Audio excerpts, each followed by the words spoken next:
Hello guys, आप सब कैसे हैं। आशा करते हैं आप सब ठीक होंगे। आज का कहानी है भाग का खेल। तो गाइज पूरा कहानी सुने और लाइक ज़रूर करें। एक दिन राजा की लड़की चंद्रवती किसी उत्सव को देखने उस नगर में आई तो उसकी दृष्टि एक सुंदर राजकुमार पर पड़ गई। राजकुमारी ने अपने एक सखी से उस राजकुमार से अपना मिलाप कराने के लिए प्रयास करने का अनुरोध किया।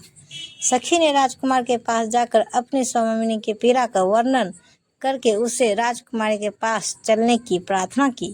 राजकुमार ने राजकुमारी की सखी से महल के भीतर गुप्त रूप से जाने का उपाय पूछा तो सखी ने कहा, मैं रात्रि में महल के ऊपर से चमड़े की एक मजबूत रस्सी नीचे लटका दूंगी।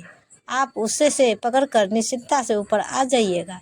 मेरी स्वामिनी आपकी भरपूर अवगत करेगी। रात्रि होने पर राजकुमार ने मन में विचार किया, इस प्रकार छिपकर किसी पराई नारी से मिलना सर्वथा अनुचित नहीं होगा। राजकुमार ने उधर न जाने का निश्चय कर लिया। उधर जब बनिए का लड़का स्वयं वसरात में राजमहल के समीप पहुंचा तो नीचे लटकती रस्सी को देखकर कौतूहलवश ऊपर चढ़ गया। राजकुमारी ने उसे ही राजकुमार समझकर उसे छिपाने के विचार से अंधेरा करके उसे अपने बाहों का सहारा दिया और स्नेह आदर के साथ अपने पलंग पर बैठा दिया। राजकुमारी ने प्रेम भरे शब्दों से पूछा, आप कुछ बोलते क्यों नहीं। यह सुन के उसने अपना प्रिय वाक्य दोहरा दिया, मनुष्य प्राप्त व्यय को अनायास ही प्राप्त कर लेता है। यह सब सुनते ही राजकुमारी को आभास हो गया कि यह युवक राजकुमार नहीं है, अतः उसे राजमहल से बाहर निकाल दिया। आधी रात का समय था। महल से निकलकर बनिए का पुत्र समीप के एक खंड हनुमान मंदिर में आकर सो गया। संयोगवश उस नगर का रक्षक अपने प्रेमी से मिलने वहां आ पहुंचा। उसको वहां सोया देखकर नगर रक्षक ने उसे जगाकर पूछा, कौन हो भाई, तुम यहाँ क्यों सो रहे हो।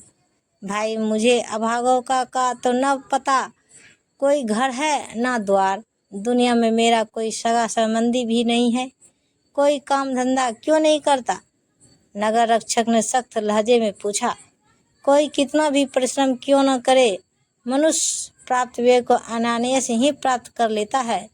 उसने अपना वही पुराना रटा रटाया वाक्य दोहरा दिया।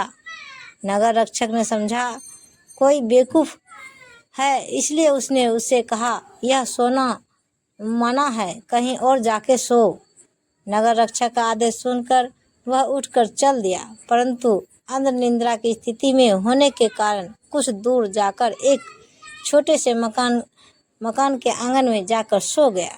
संयोगवश नगर रक्षक की युवा पुत्री विनयवती अपने प्रेमी से मिलने की प्रतीक्षा में निश्चित स्थान पर बैठी थी। उसने अंधेरे में उसी को अपना प्रेमी समझा और बोली, क्या अभी तक आप मुझसे नाराज हैं, जो मुझसे बोलने ही रहे। मनुष्य अपने कर्तव्य को अनायास ही प्राप्त कर लेता है। उसने अपने वही शब्द उसके सामने भी दोहरा दिए। उसके इस प्रकार मुंह खोलते हैं विनयवती अपनी मूर्खता और अधीरता को पछताव करने लगी। उसने बनिए के लड़के को उसी वक्त वहां से भगा दिया। विनयवती द्वारा भगा दिए जाने के बाद वह नगर की गलियों में भटकने लगा।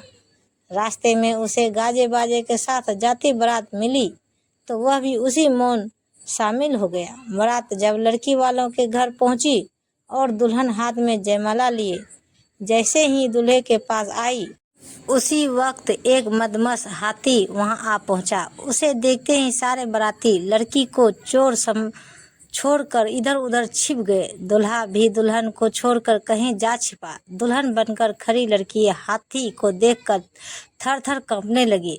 बनिए के लड़के ने साहस करके उस लड़की का हाथ थामा और उसे सुरक्षित स्थान पर ले गया। हाथी के चले जाने के बाद सारे बाराती और दूल्हा एक जगह इकट्ठे हुए। लड़के वाले ने लड़की के व्यवहार पर आपत्ति करते हुए कहा, तुम्हारी लड़की और गैर मर्द को स्पर्श कर चुकी है, आप लोग कैसे बातें कर रहे हैं। लड़की के पिता ने वर पक्ष वालों के हाथ जोड़ते हुए कहा। तभी दुल्हन बनी निरपराध लड़की आगे बढ़ी और बोली, मुझे मौत के मुंह में धकेल कर केवल अपने प्राणों की चिंता करने वाले मेरा पति होने के योग्य ही नहीं है।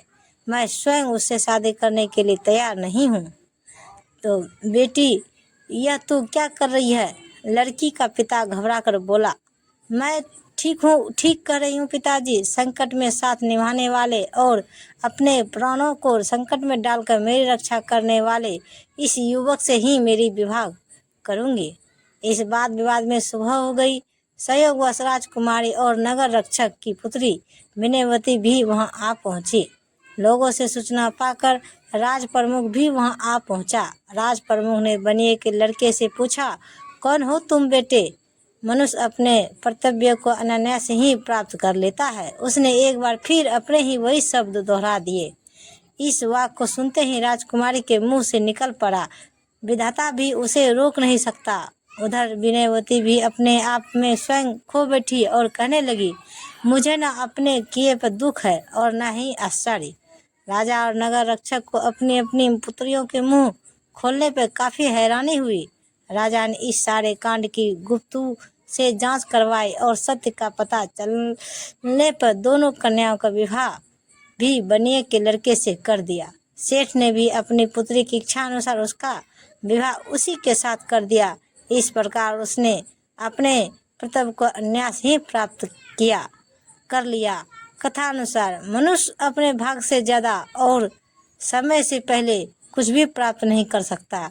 इसलिए मनुष्य को अपना धन नष्ट हो जाने पर मायूस नहीं होना चाहिए और यदि कुछ अनायास हो प्राप्त हो जाए तो उसमें आश्चर्य भी नहीं करना चाहिए। इस सारे खेल के पीछे भाग रचयिता का ही हाथ होता है। ना चाहते हुए इस बनिए के बेटे को इतना कुछ मिल गया जो वह मांग कर भी प्राप्त नहीं कर सकता था। तो गाइस, ये कहानी आपको सुनने में कैसा लगा प्लीज़ हमें कमेंट में बताएं और वीडियो को लाइक ज़रूर करें। ऐसे ही वीडियो देखने के लिए हमारे चैनल को सब्सक्राइब करें और वीडियो को लाइक ज़रूर करें। धन्यवाद। तो गाइस, मिलते हैं अगले वीडियो के साथ। तब तक बाय बाय गाइस। जय हिंद।